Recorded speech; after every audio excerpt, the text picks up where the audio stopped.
বানাবো একটা obstacle avoiding robot. Actually ইউটিউবে বা গুগলে রোবট বলে, রোবট না গাড়ি।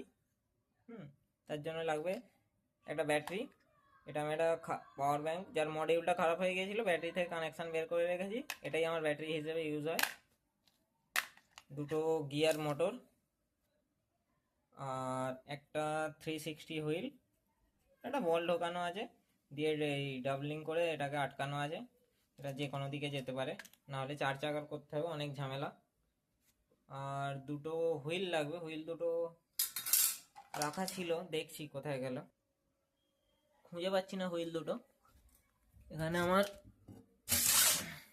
রোভারটা ভেঙে পড়ে আছে, তো এই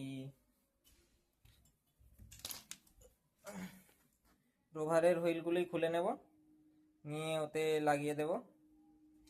আর এই হলো চ্যাসিস, এটা আমাদের আরডিনো কন্ট্রোল করার জন্য লাগবে। একটা ব্যাটারি লাগবে, ও ব্যাটারি তো আছে, আগেই বলে দিয়েছি ব্যাটারি আছে। এই যে এটা আরডিনো লাগবে। আর এখান থেকে লাগবে, দেখি কোথায় গেল, এই যে বেরিয়েছে, L293, না এটা 293 নয়, এটা হচ্ছে L298N মোটর ড্রাইভার 2 চ্যানেল। এই যে এদিকে একটা লাগবে, এদিকে একটা লাগবে। আর HC04, এই যে আল্ট্রাসনিক সেন্সার। ব্যাস এইটুকু হলেই হয়ে যাবে। দেখা যাক কী কী লাগছে, তাহলে আর একবার দেখে নেওয়া যাক।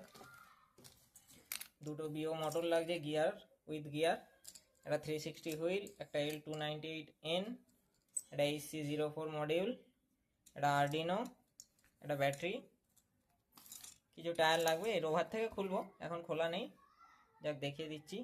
এই একটা, এই একটা, ব্যাস। এবারে আর লাগবে যেটা মেন, সেটা হচ্ছে চ্যাসি, টিনের চ্যাসি। আমাদের তো টোটোর বডি শপ আছে আমার বাবার, তো সেখান থেকে আমি এটা কালেক্ট করে নিয়ে এসেছি। এটা দিয়েই করে, একটু সরু দেখাবে, কিন্তু ওয়েস্টেজ থেকে তৈরি করা তো তো ঠিকই আছে। স্ক্র্যাচ থেকে তৈরি করলে এসবই ঠিক আছে, খরচ বাড়িয়ে লাভ নেই।